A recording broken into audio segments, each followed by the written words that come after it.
నమస్తే అండి. మన పూజా సామాగ్రి బిజినెస్ అనేది స్టార్ట్ చేసి దగ్గర 1.5 year అవుతుంది. ఆ 1.5 year లో మనకి 1300+ కస్టమర్స్ అనేది మనకి వచ్చారు. చాలా సంతోషం అండి. తీసుకున్న వాళ్ళే మళ్ళీ మళ్ళీ ప్రొడక్ట్స్ అనేది తీసుకుంటూ ఉంటారు.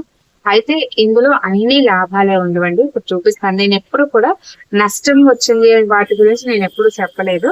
కాకపోతే ఇప్పుడు మీరు కూడా తెలుసుకుంటారు. బిజినెస్ అంటే లాభ నష్టాలు రెండు ఉంటాయి కదా, అవి చూపిస్తాను రండి. వచ్చేసి మనకి గోమతి చక్రాలండి. ఈ గోమతి చక్రాలు మనకి వచ్చిన వాటిలో మనకి ఒక 20-30% మాత్రమే బాగుంటాయండి. మిగతావన్నీ కూడా మనకి డ్యామేజ్ వస్తాయి అన్నమాట. ఇలా ఫుల్ గా ఉంటేనే నేను పంపిస్తాను. ఏ మాత్రం చిన్న డ్యామేజ్ చూడండి, ఇక్కడ మీరు కనిపెట్టలేరు, చిన్న డ్యామేజ్ ఉన్నా కూడా నేను అనేది తీసేస్తానండి, పంపించను అనమాట. ఇలా మనం చూడండి, ఇది ఎంత పెద్దగా ఉంది కానీ మీకు ఇక్కడ చిన్న డ్యామేజ్ చూసారా, ఇలా కొట్టినట్టు అనేది చిన్నది ఇరిగినట్టు అనేది ఉంది. ఇలాంటివి నేను అస్సలు పంపించనండి. ఇలాంటివి మనకి వేస్ట్ అనమాట.